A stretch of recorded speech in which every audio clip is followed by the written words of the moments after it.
Okay. Welcome back, Peter. Yeah, good to be back.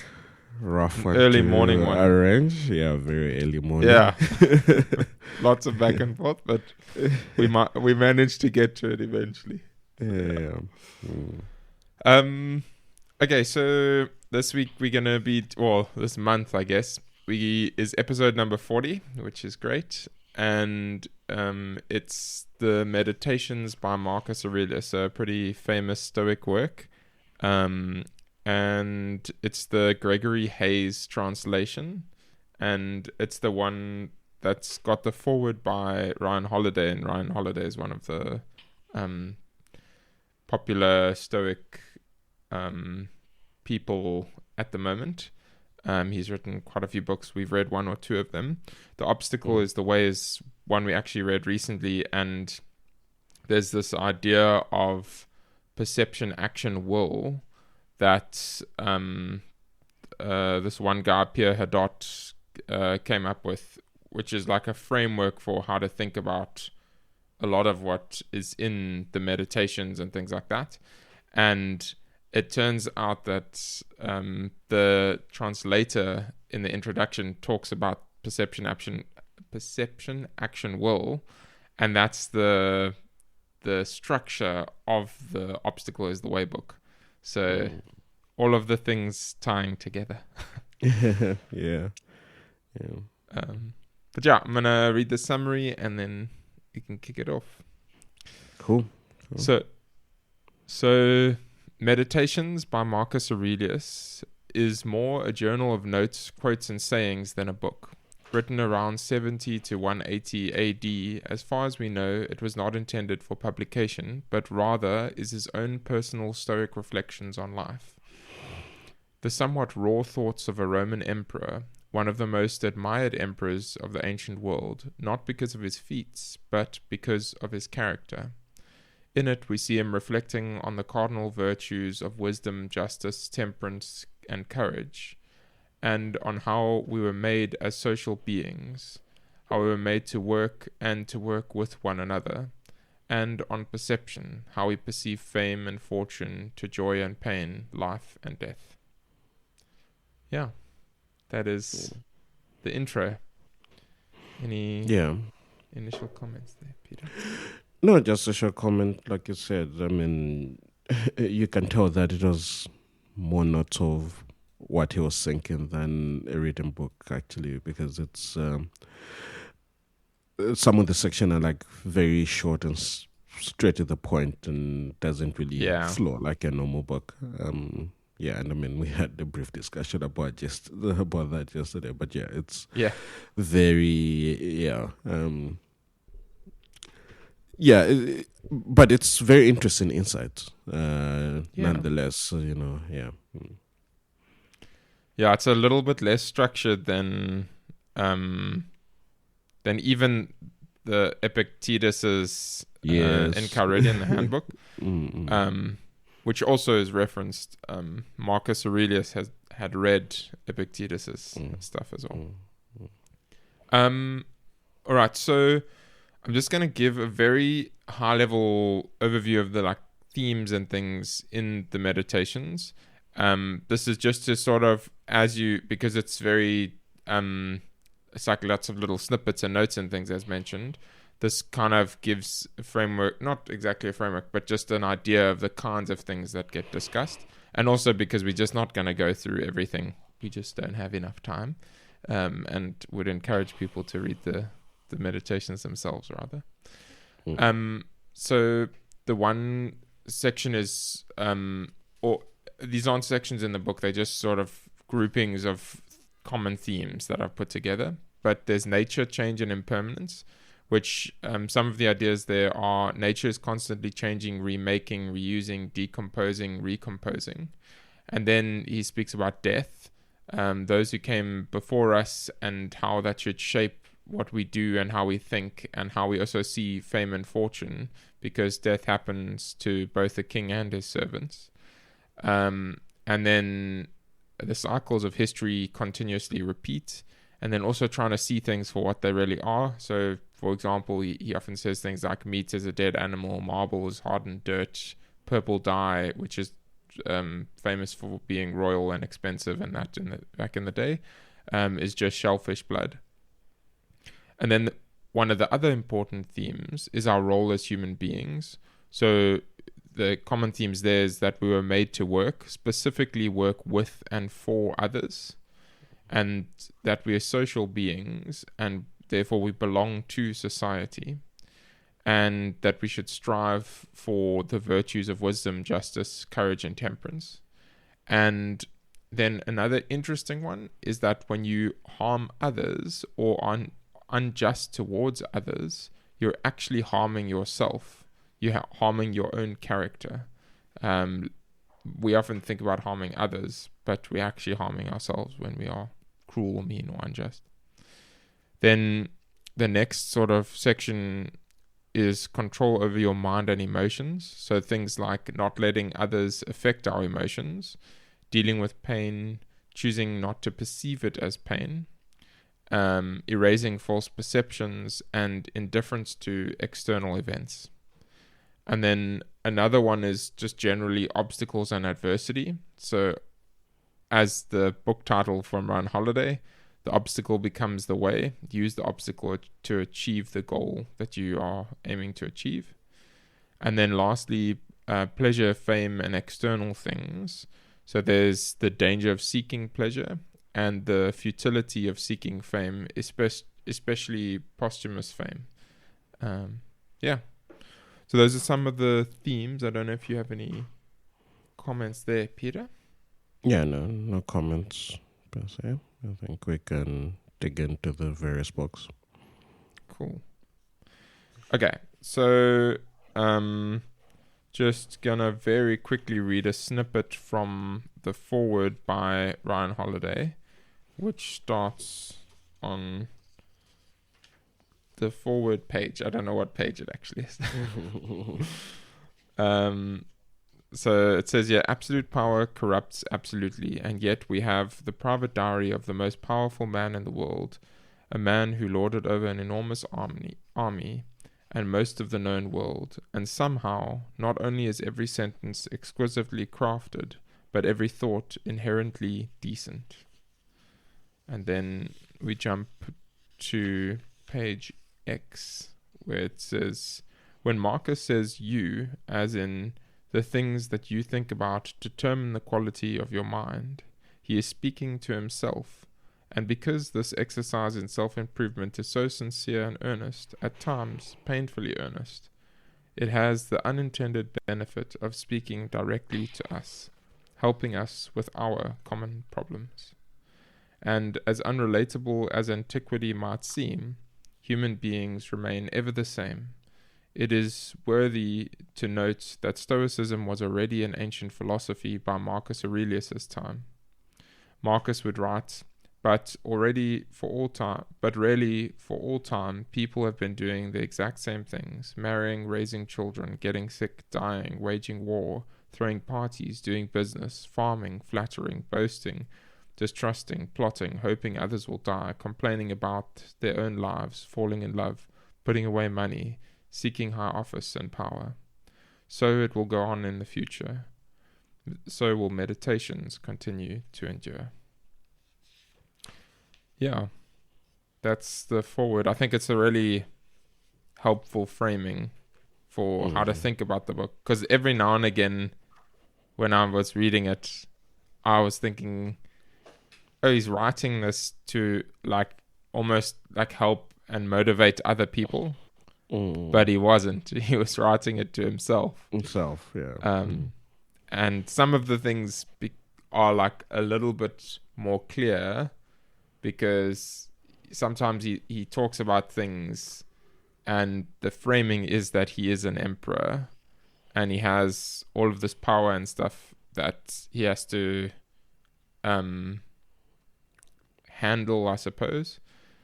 And he has to, the way that he deals with things and interacts with things is coming from that vantage point.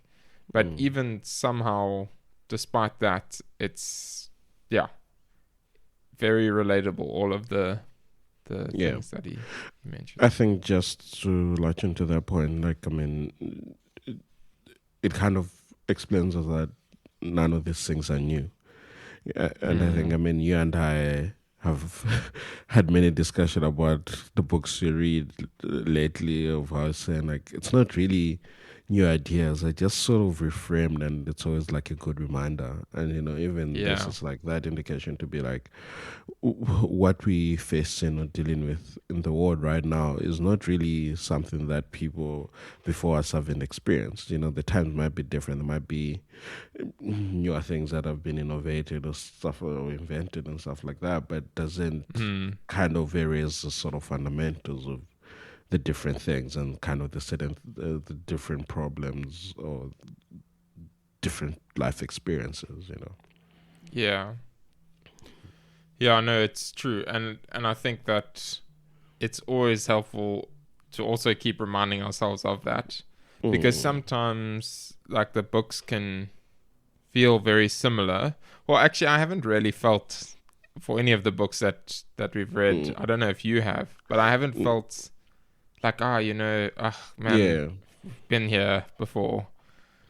Like even this one where we read The Obstacle is the Way, a lot of the ideas are literally taken from the meditations. Yeah, but that's what I'm saying. They're not similar in that. I didn't say similar. Like the ideas, like we always say, it's ideas it's not like, ideas that we haven't come across over time. It's not really that. Yeah, like you're saying that I mean, the underlying theme might be similar, but not that the books are like one for one to be like, no, if you read this book, kind of covers the other. They're actually vastly different. But the sort of fundamental or the ideas within the books and necessary things we haven't come across, not just from reading or just maybe life in general. And kind of that's what makes it quite relatable at times. Yeah. No, it's true. Yeah. Okay, so I think then we're gonna move to the introduction. I'm just gonna skip over basically the whole introduction. I just want to touch on two things. The one is on page XXVIII, whatever number that is. One day I'll learn the Roman numerals. Learn them again, I should say. So this is the idea of logos and reason. So Gregory Hayes does the introduction. Again, he's the translator, and he writes here, Stoicism. Of the doctrines central to the Stoic worldview, perhaps the most important is the unwavering conviction that the world is organized in a rational and coherent way. More specifically, that it is controlled and directed by the all-pervading force that Stoics designated the term logos, the term from which the English logic and the suffix ology derive, has a semantic range so broad that it is almost untranslatable. At the basic level, it designates rational, connected thought, whether envisioned as the characteristic, rationality, and the ability to reason, or the product of that characteristic, an intelligible utterance or a connected discourse. Logos operates both at the individual and at the universal level as a whole. In individuals, it is the faculty of reason. On the cosmic level, it is the rational principle that governs the world, the organization of the universe. In this sense, it is synonymous with nature, providence, or God. When the author of the Gospel of John's Gospel tells us the word logos was with God and is to be identified with God, he is borrowing Stoic terminology. So this idea of rationality, like humans being rational and the world being a rational, ordered place, and there being this idea of order, is a core principle of Stoic philosophy, and I think a helpful guide when you're reading different things, because it frames how he thinks. And the next section I just quickly want to run through is the perception, action, will. So just to give a high-level overview of it, these three disciplines are core to Stoic philosophy, and specifically Epictetus's philosophy and the Meditations, which is Marcus Aurelius's, which they heavily overlap. And Gregory Hayes writes here that the discipline of perception requires that we maintain absolute objectivity of thought, that we see things dispassionately for what they are. And a bit later on, he says, it is in other words not objects and events, but the interpretations we place on them that are the problem. Our duty is therefore to exercise stringent control over the faculty of perception, with the aim of protecting our mind from error. Then the second discipline is that of action, and that relates to our relationship with other people. Human beings, for Marcus, as for the Stoics generally, are social animals, a point that he makes often. And then later he says, this requires not merely a passive acquiescence in what happens, but an active cooperation in the world, with fate and with, above all, other human beings. We were made, Marcus tells us over and over, not for ourselves, but for others. And then thirdly and lastly, discipline. The discipline of will is, in a sense, a counterpart to the discipline of action. The latter governs our approach to other things. The latter governs our approach to the things in our control, those that we do. The discipline of the will governs our attitude to things that are not within our control, those that we have done to us by others or by nature. Then, a bit further down, acts of wrongdoing by a human agent, torture, theft, or other crimes, are harmful to the agent, not the victim. Acts of nature, such as fire, illness, or death, can harm us only if we choose to let them, in other words, to choose to see them as harmful. And then lastly, we must see things for what they are. Here the discipline of perception is relevant, and accept them by exercising the discipline of the will, or what Epictetus calls, in a phrase quoted by Marcus, the art of acquiescence. So yeah, perception, seeing things rightly, action, acting in the world for the good of the common good of others, I think is a common way of phrasing it in Marcus's terms. And then the discipline of the will, which is more like the discipline of acquiescence, as he says there. So accepting circumstances and not sort of fretting about that. Yeah. I think the perception on, just to chip in, still is something that, even in the book we're going to read, still very. It's one that stands out again, like you said, the ideas that are similar but not exactly the same. It's like we've read certain books of how it kind of speaks of how let's say we react to things that happen to us, trying to understand that certain things done are not really a reflection of us, but a reflection of others, but, trying to be aware on how to react to certain things. That,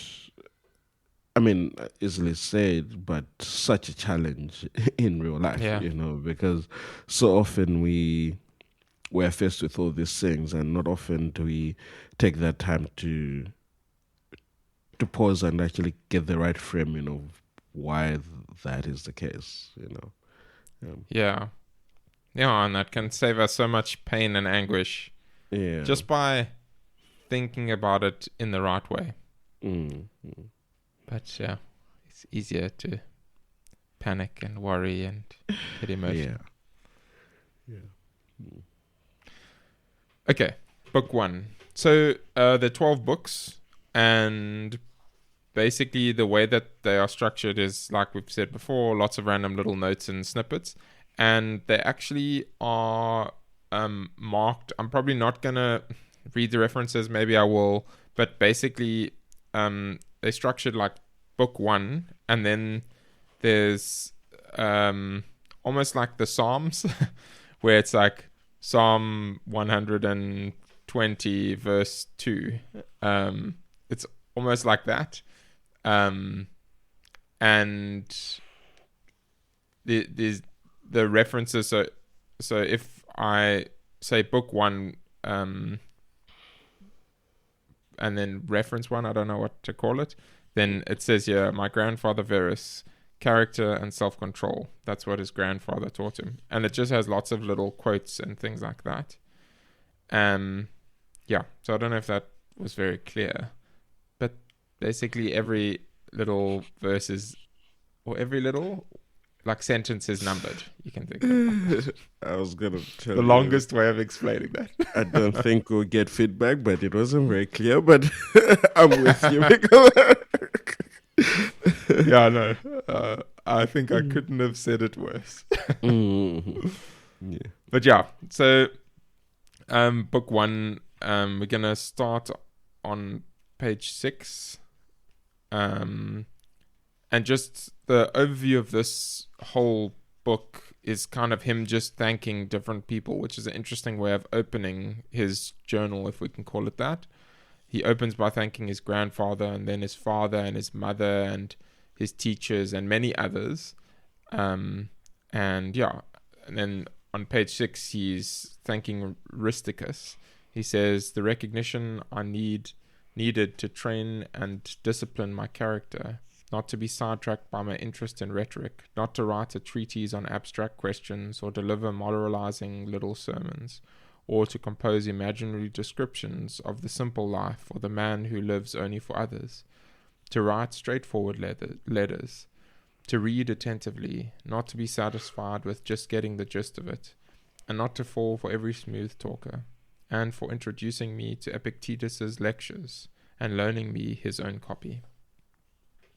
Then on page 9, to my adopted father Antoninus, for compassion, unwavering adherence to decisions once he had reached them, indifference to superficial honors, hard work, persistence, a sense of when to push and when to back off, his searching questions at meetings, and a kind of single-mindedness, almost never content with first impressions, or breaking off the discussion prematurely, his consistency to friends, never getting fed up with them or playing favorites. And then a bit later, the way he handled material comforts that fortune had supplied him in such abundance, without arrogance and without apology. If it were there, he took advantage of them. If not, he didn't miss them.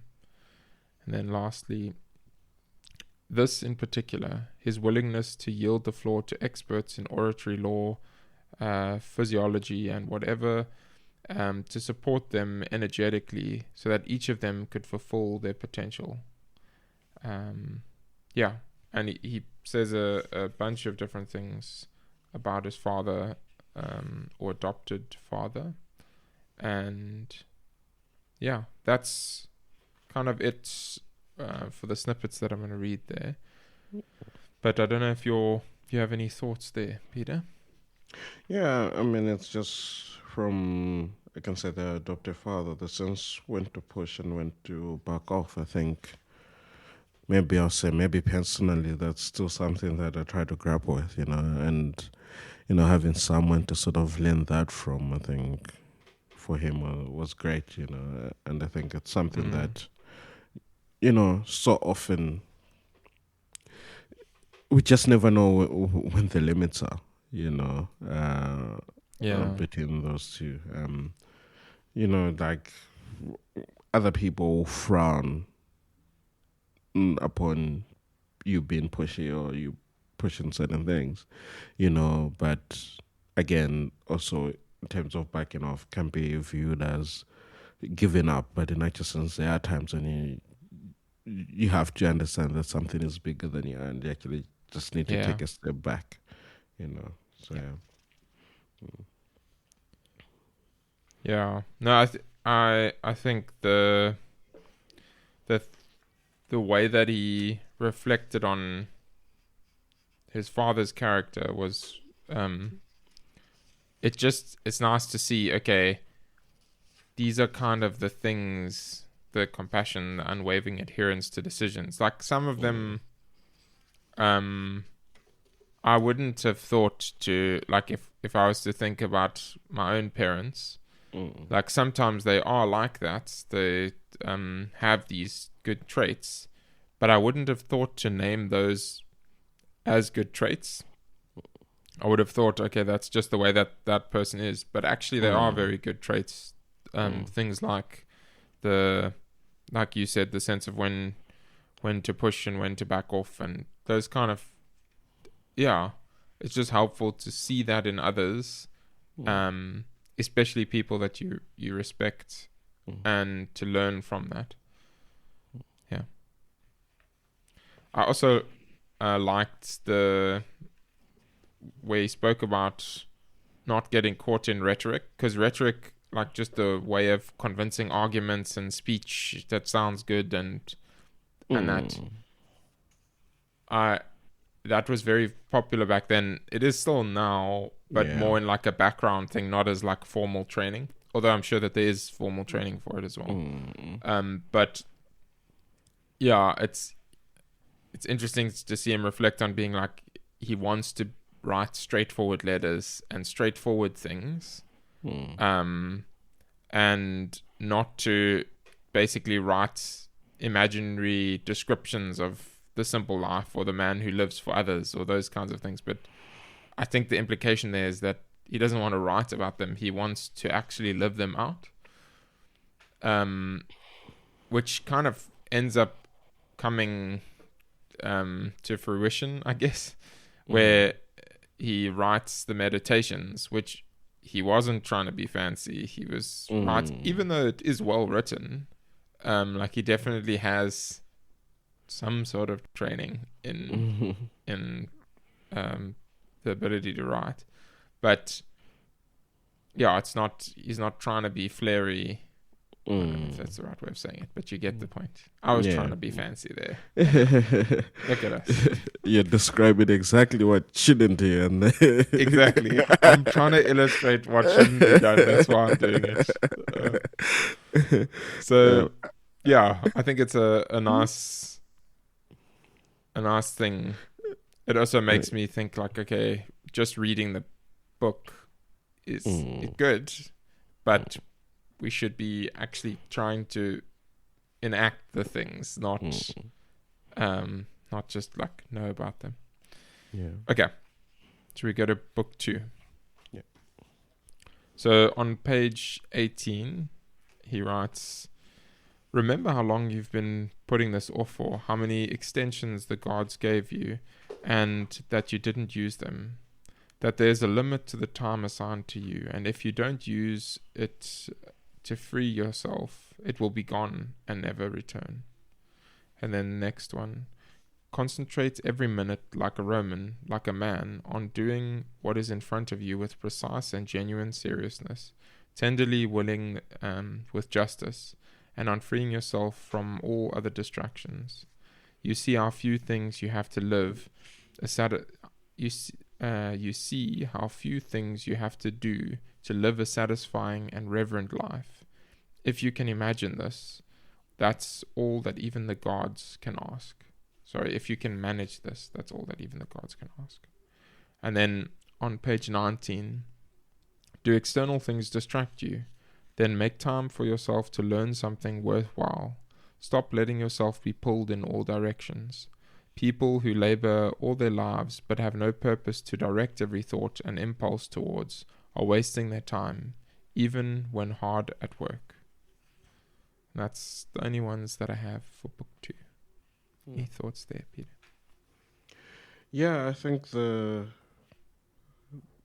putting off thing, and I think I want to say that's something that came out, was it 4,000 Week, about procrastination, that, and I mean, also just the framing of that time is sort of finite, it's like, you cannot always put off things, eventually it has to get done. I think to me that really stood out, to be like, regardless, I mean, if you have a time frame, you might, experience some obstacles that prevent you from forging forward, but doesn't mean in the background the deadline is moving closer, and you're expected to have something delivered by then. So and that's a good thing as well, that we are made to do things, to be directed towards a goal, as he says. But I think he also means, he means it's not just like some abstract goal, but he means almost like a higher purpose, or like, in his sense, I think often the goal is for the common good of others. Like, that should be the main goal, because if you aren't doing that, even when you're hard at work, he says, like, what's the point? Yeah, and I mean, even not to jump to the extent of things distract you. I think that, to me, just boils down to, like, it's kind of like propelling discipline. It's like, you need to stick with one thing and run with it.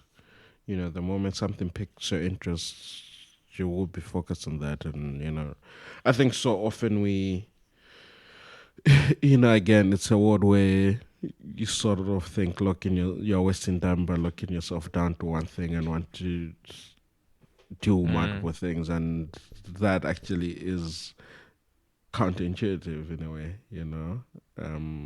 and we don't sort of realize it. So, I think that is a good thing to sort of highlight there. It's always that balance. You want to be consistent, but you also want to do new things, like the book Range that we read, where someone just focusing on one thing and one thing only always, like especially in terms of career and stuff like that, it can be very risky. Whereas people who try and have lots of different interests and try lots of different things, you have a different perspective and you learn a lot more. But I think it's always a balance. It is. But don't you think that's a little different to... That is sort of... That range thing is sort of you deciding. It might be not just one. A lot of things that you're interested that you sort of focus on. I think in this sort of case, it's more... when something new pops up, sort of drives you away from what you're doing. It's kind of most distractions are what the problem is. In the case of Range is you intentionally choose multiple things to sort of explore and then kind of narrow down to what you like. In this case, it's more of you actually haven't kind of chosen anything, but anything that's, I want to say, colorful that sort of pops up, you're like, oh, I can do that. Oh, I can do that. I feel like there's a bit of a difference in the way. I kind of agree, but I'm also still not super clear on it, because I think it is kind of a little like the idea with Range and the one that we haven't read yet, The Making of Greatness or something like that. I can't remember what the title is, but that machine learning one. I think they kind of are like just explore and random and follow the path that is interesting to you a little bit. But there is definitely the aspect of like, okay, don't just continuously always be jumping between things and not making any progress on anything. So I think it is like a little bit of, when you find something interesting, zone in on it for a while. But then also if you find something else interesting, then you can go and zone in on that for a while. But yeah, so I agree with you. I just don't know where the balance is. And I think it's kind of a mystical something. There's some rough balance, but I don't think it's like this is exactly it. Okay, should we go to book 3? So starting on page 28, Don't waste the rest of your time here worrying about other people unless it affects the common good. It will keep you from doing anything useful. You'll be too preoccupied with what so and so is doing and why, and what they're saying and what they're thinking and what they're up to, and all the other things throwing you off and keeping you from focusing on your own mind. You need to avoid certain things in your train of thought. Everything random, everything irrelevant, and certainly everything self-important or malicious. And he carries on there. And then going to page 30. If at some point in your life you should come across anything better than justice, honesty, self-control, courage, then a mind satisfied that it has succeeded in enabling you to act rationally and to be satisfied to accept what's beyond your control, it must be an extraordinary thing indeed, and enjoy it to the full. But if you find that there is nothing more important and valuable than that, then don't make room for anything but it, for anything that might lead you astray, tempt you off the road, and leave you unable to devote yourself completely to achieving the goodness that is uniquely yours. And anything at all, the applause of the crowd, high office, wealth, or self-indulgence, all of them might seem compatible with it for a while, but suddenly they control us and sweep us away. Yeah, that's the notes from book 3. What are your thoughts there, Peter? It's just probably, I wouldn't say a struggle for me, but one of those where I still sort of think about it, or probably when speaking to others, try to always put a disclaimer to be like, doesn't mean I don't care, but it's the whole don't waste time. Don't waste the rest of your life here worrying about other people. Again, like you said before, I think about balance. It's like, at what point, do you go with that? Because it can then be thought of as, that person doesn't care about anyone or whatnot. But it's like, no, there's a limit to be like, I understand the situation and don't let it affect me, but again, doesn't mean I'm oblivious to its existence. I think that at times, it's still something that I don't want to say I battle, but it's like, I'm firm about it, but there are times when without realizing, sort of just fall back, to be like, no, but you generally care about this person. You worry about, what sort of state they're in, but at the same time, like, I think worrying in general is a hindrance or an obstacle, not just if you worry about others, but even our own worry.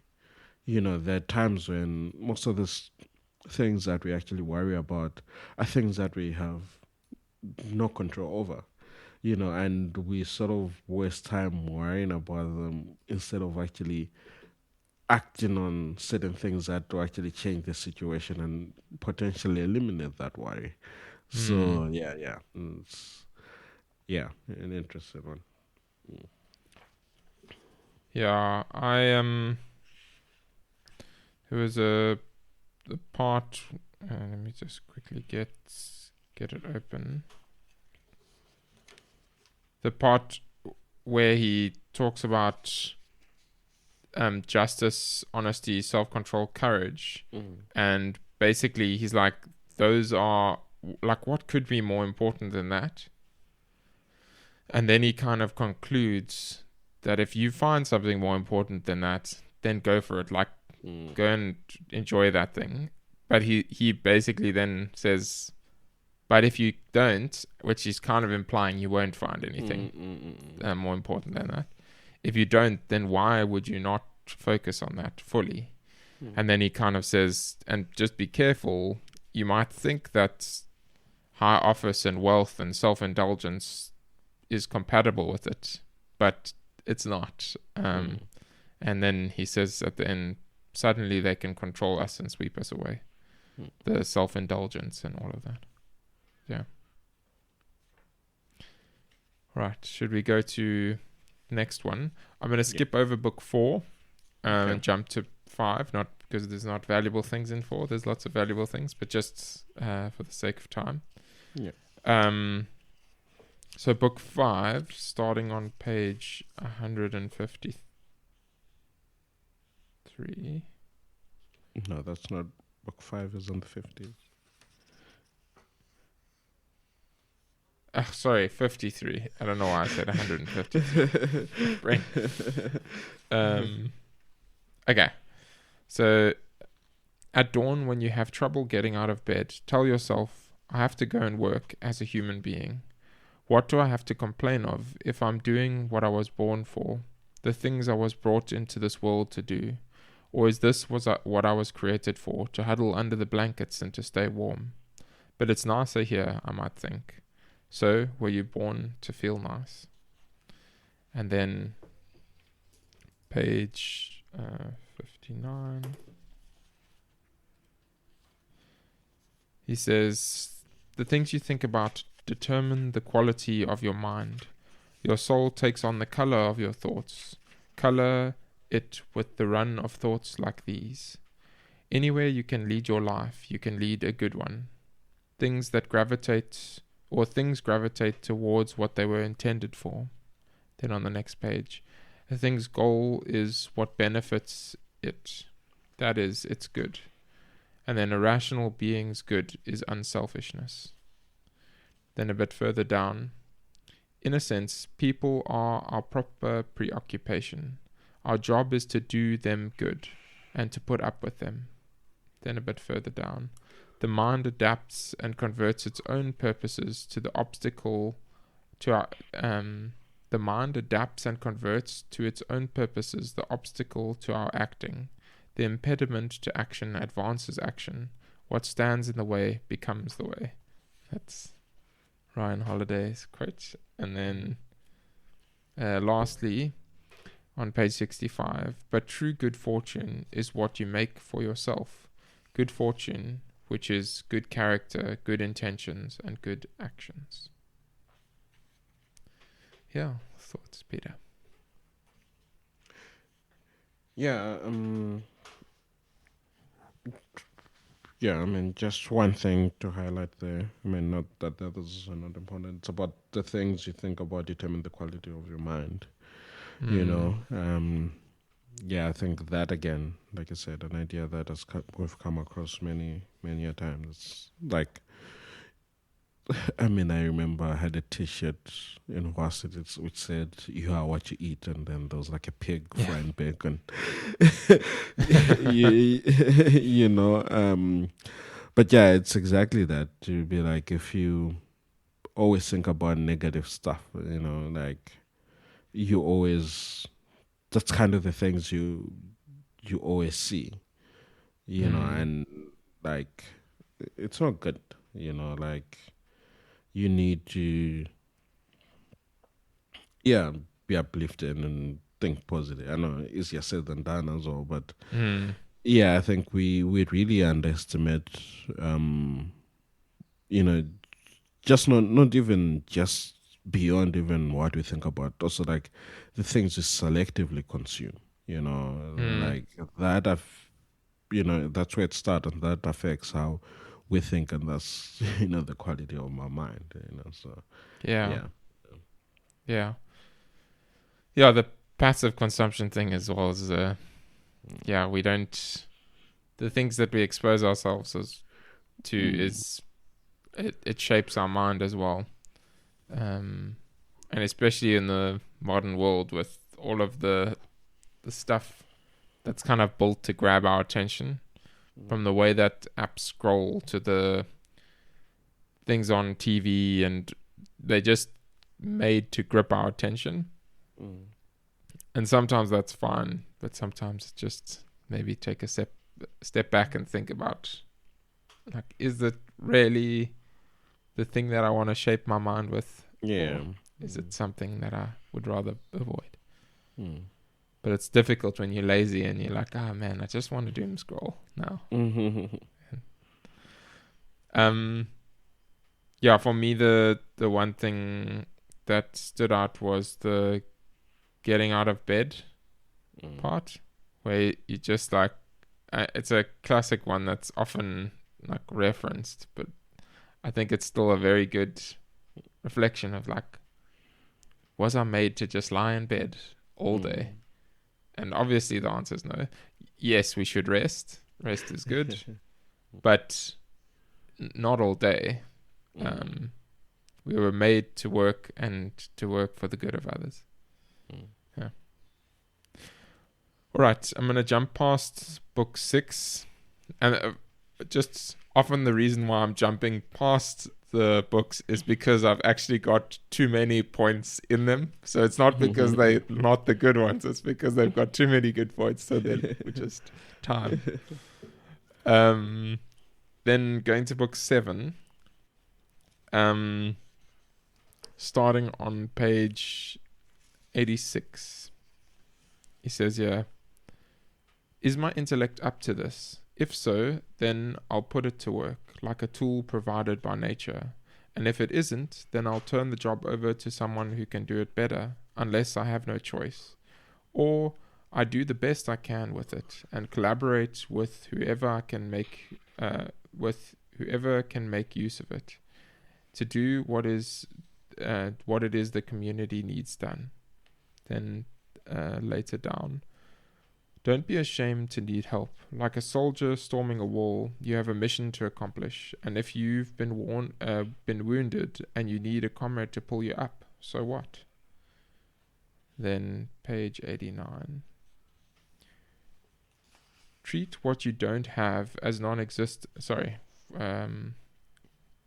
Page 88. Frightened of change, but what can exist without it? What's closer to nature's heart? Can you take a hot bath and leave the fire as it was? Can you eat food without transforming it? Can any vital process take place without something being changed? Can't you see? It's just the same with you, and just as vital to nature. Then page 89. When people injure you, ask yourself what good or harm they thought would come of it. If you understand that, you feel sympathy rather than outrage or anger.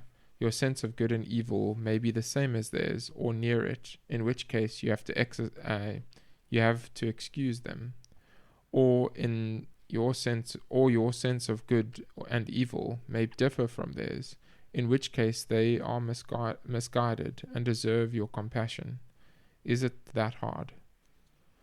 Then the end of page 89. Treat what you have as non-existent. Look at what you have, the things that you value most, and think how much you'd crave them if you didn't have them. But be careful. Don't feel such satisfaction that you start to overvalue them, that it would upset you if you were to lose them. And then lastly on page 90. Limit yourself to the present. And then further down. Wash yourself clean with simplicity, with humility, with indifference to everything but right and wrong. Care for other human beings. Follow God. Yeah. I think it's a lot of different thoughts, but a lot of them are helpful. Especially I find the ones like saying, okay, think about what you have and how much you would want the things that you have if they were gone. And don't worry about the things that you don't have, because often we end up doing that. We like, if I just had this one thing, that would I'd finally be complete. And we know that in reality, that's never the case. But yeah, and also that framing of when you're interacting with people, sometimes they might do things and they might seem hurtful to you, but you can choose how you perceive them, and you can choose to try and understand them and like he says, feel sympathy rather than outrage or anger, and try and understand where they are coming from. And there's kind of two situations. The one is the way that they are, the reason they are acting that way is because they perceive something as being good, and you can maybe relate to that. Or you completely disagree with it and you think, okay, that's not good, the way that they're acting. In which case, then, sure, you don't have to feel sympathy for the way that they are acting or thinking, but you can feel sympathy for the fact that they are misguided in their way of understanding something and what is good, and that you can maybe, whether it's just helping them or just at least not being upset or angry, but sympathizing with them. Yeah, no, I mean, just to, on that last part, finding out the past few weeks, it's something that I've spoken about quite a bit, to be like, I think we underestimate how, as humans, we value different things. By that I mean, I can have certain things that I do towards other people that, to me, I hold dear to. And like you say, it's like there's a reason why I do those things. But the people now either don't acknowledge it, or they might even take it the wrong way as finding it very offensive, And it's up to you to, one, not let that define who you are, and secondly, try to understand what position they're coming from, But it's a very interesting one. And I mean, another one is about limiting ourselves to the present. I think, again, it goes back to worry, and like, people worry about the future. It's like, but you cannot change that, and and are bothered by things that happened in the past, and like, that happened, you cannot change that. You can either learn from that and do better, which so often other people don't even have that ability to, because they were still like, oh, let's not reference the past. It's like, let's not, but have you actually learned from it? Do you understand why? You can't say, oh, bringing up the past, is a bit over, but it's like, have you learned something from it? Other people, who would want to, say, oh, you need to take out accountability. Taking accountability is reflecting on what happened in the past and understanding what can I correct, or either you stand by it or what can you correct. But if you don't understand that, why that was an issue to begin with, then you don't learn from it. It's not that you're dwelling in it, but you have to also have that ability to learn from it. But you have to focus. The present is essentially what you can control. Again, how you react. And also now you have the other thing of like how to perceive certain things. You know how to react, so in order not to bother you. So all the things kind of work hand in hand. But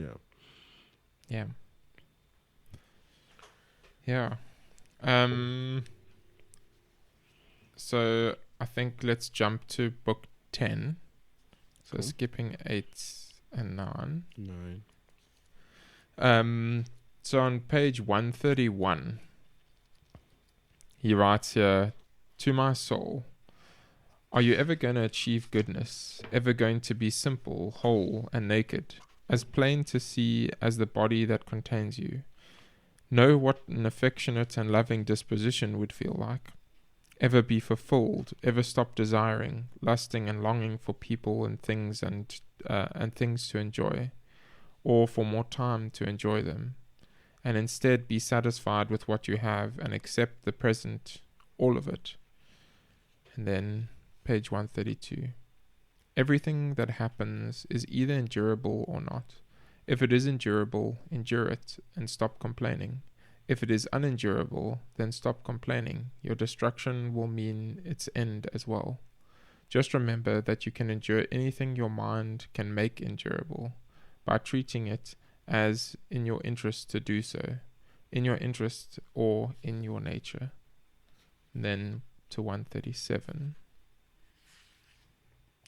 Stop talking about what it is to...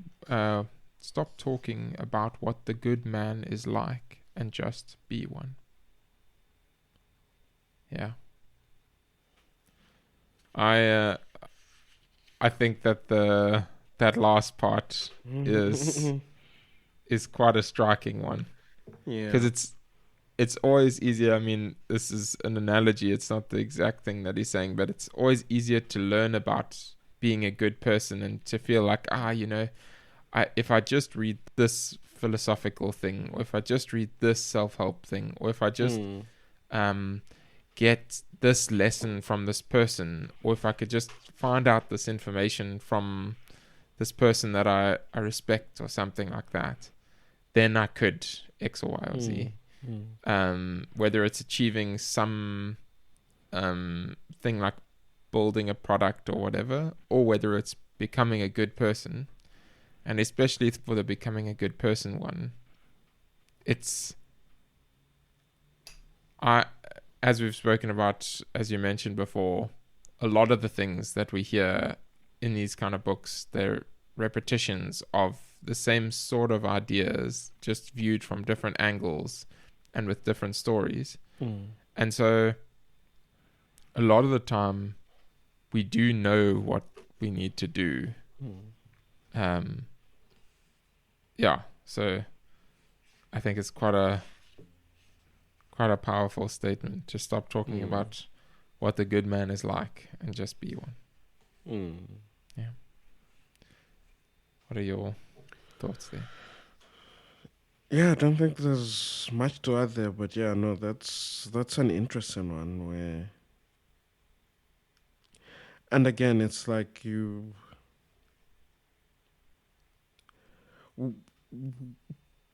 we focus on, again, like you said, like reading certain things, gathering information of what a good man, instead of just living that life. I think we've become, and I'm not going off on a tangent, but a society that, and it's a weird thing of thinking that by, let's say, acquiring what it is to be something, then you become that. It's about action, and we're in a generation that's averse to actually doing those things. People would want to research all this and be part of things, but not actually experience those things. And people not being able to have that difference, like to differentiate those things, still boggles my mind till now. But yeah, you just have to. Yeah. Sorry, carry on. No, go on. No, it's like that idea of people not realizing this distinction between knowledge and action. And it's like if someone is struggling with addictive substances or struggling with depression or something like that, sometimes people think, and including myself at times, you think like, okay, I just need to teach this person that drugs are bad. And they just need to see the consequences of what it is. Or we just need to explain to the depressed person how to feel happy, and then they will be able to feel happy. And it's just a misunderstanding of the difference between knowledge and being able to do something in the world. And sometimes it is more of a difficult thing with depression and stuff, with chemicals and stuff like that, or maybe you have more of an addictive personality or something like that. But and there might be similar things with acting in a certain way that might be easier for some people to be good and harder for others. but to at least acknowledge and recognize that there is a difference between knowledge and action. And that's not to say knowledge is useless. Knowledge is definitely useful, and there are some things that we take for granted as being obvious that aren't as obvious to some people, and it's just because of the way that we were brought up or the things that we find interesting and stuff. But yeah, it is. Yeah, but I agree with you. That's the point. Cool. Shall we jump to 11? Yeah. Cool. Okay, so from 149, he writes here, a branch cut away from the branch beside it is simultaneously cut away from the whole tree. So too, human beings separated from one another are cut loose from the whole community. The branch is cut off by someone else, but people cut themselves off through hatred, through rejection, and don't realize that they are cutting themselves off from the whole civic enterprise. And then the next page he carries on saying, we can reattach ourselves and become once more components of the whole, but if the rupture is too often repeated, it makes the severed part hard to reconnect and to restore. And you see the difference between the branch that has been there since the beginning, remaining on the tree and growing with it, and the one that has been cut off and grafted back. And then further down, it is the pursuit of these things and your attempts to avoid them that leave you in such turmoil, and yet they aren't seeking you out. You are the one seeking them out. And then page 153. A lot of things are means to some other end. You have to know an awful lot before you can judge other people's actions with real understanding. And then 157. We need to master the art of acquiescence. We need to pay attention to our impulses, making sure that they do not go unmoderated, that they benefit others, and they are worthy of us. We need to steer clear of desire in any form, and not to try and avoid what is beyond our control.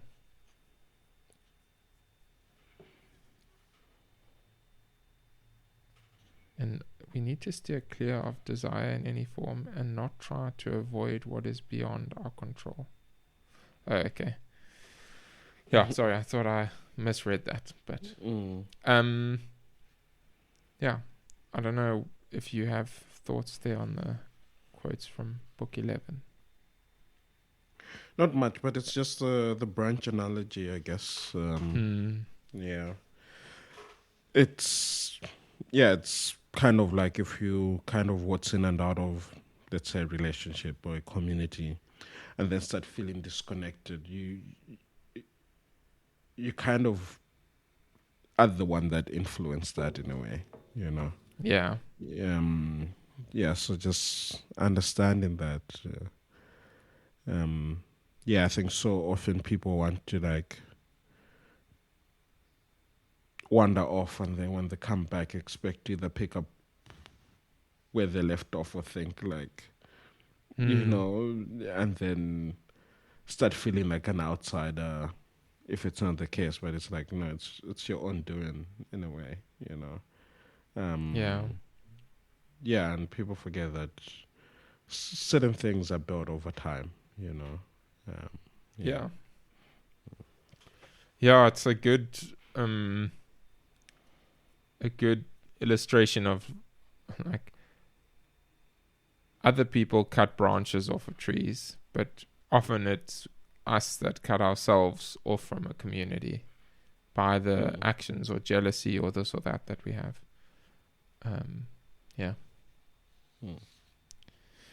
All right, should we go to the last book, book 12? Yeah. So starting on page 161, everything you're trying to reach by taking the long way around, you could have right now at this moment. If you'd only stop thwarting your own attempts, if you'd only let go of the past and entrust the future to providence, and guide the present towards reverence and justice. Then page 162. It never ceases to amaze me. We all love ourselves more than other people, but we care more about their opinion than our own. And then 165. To expect a bad person not to harm others is to expect a fig tree not to secrete juice, babies not to cry, horses not to neigh, the inevitable not to happen. What else could they do with that sort of character? If you're still angry, then get to work on that. And then lastly, to undertake nothing at random without purpose or for any reason but the common good. And that is it. Oh, there's a lot more, but that is it for us for now. What are your final concluding thoughts there? Yeah, it's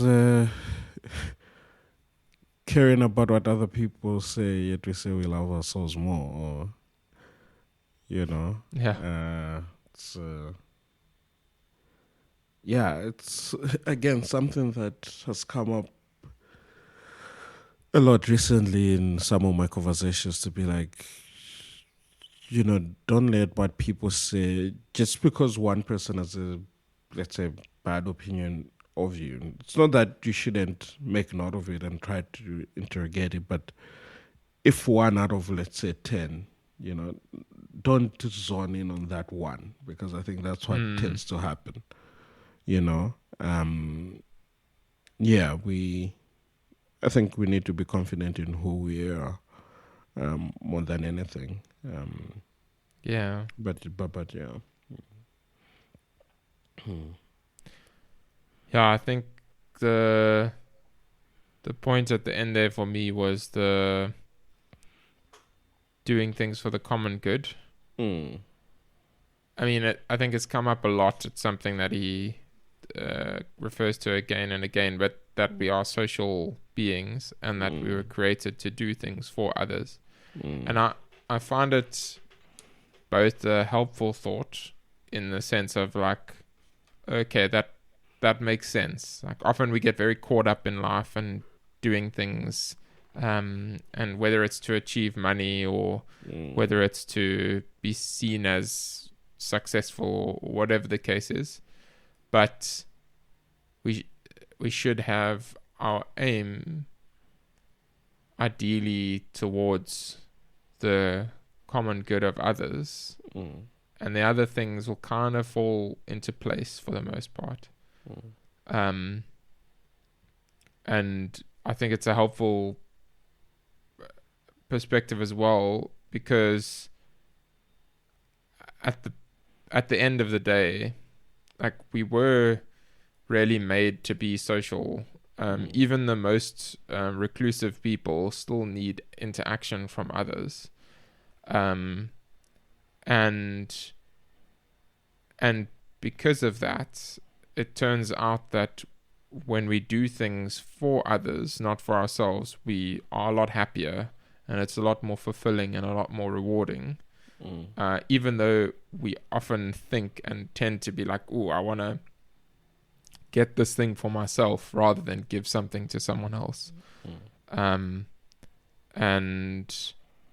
yeah, I think if we remember that in our work, like if you go into the workday and you're thinking, I'm going to try and do good work for the sake of others rather than I want to achieve this so that I look good or something. I think it's a motivating thought as well. Yeah, I think it is for me, and I'm assuming it would be for most other people. Yeah. Yeah. I guess, what are your recommendations, Peter? Should people read the book? Yeah, I mean, we always recommend people to. I mean, we never always cover everything, and I mean, if what you think we said piqued your interest, then go grab yourself a copy and read. I think we've never really said. I would advise. I mean, the one was probably that what we discussed probably covers the whole book. There was that one small book we did where we like pretty much with cover to cover, you know. But yeah, yeah, in this case, yeah, I mean, grab yourself a copy, if you're curious, if we've sparked something with what you've heard now, then maybe you should grab a copy and read it. Yeah. Yeah, I'm glad we've eventually read it because it's one of the ones that's often referenced. Yeah. Now I at least have a sampling of where the references what come it from. is that it's about. Yeah. And I don't know what I expected from it. I expected it, I think, to be a bit more like cohesive. But at the same time, I'm not disappointed that it wasn't cohesive because it is what it is. It's just a collection of notes and like journal entries, effectively. And I think that they were helpful reflections. So thank you, Marcus, for writing that down in case you listen to the podcast. But yeah, I would recommend. And I think that's pretty much it. Yeah. Cool. Any last things from your side, Peter? No, nothing wrong. Like I said, grab yourself a copy. Yeah. Cool. Then until next time. Thanks, Peter. Thanks, James.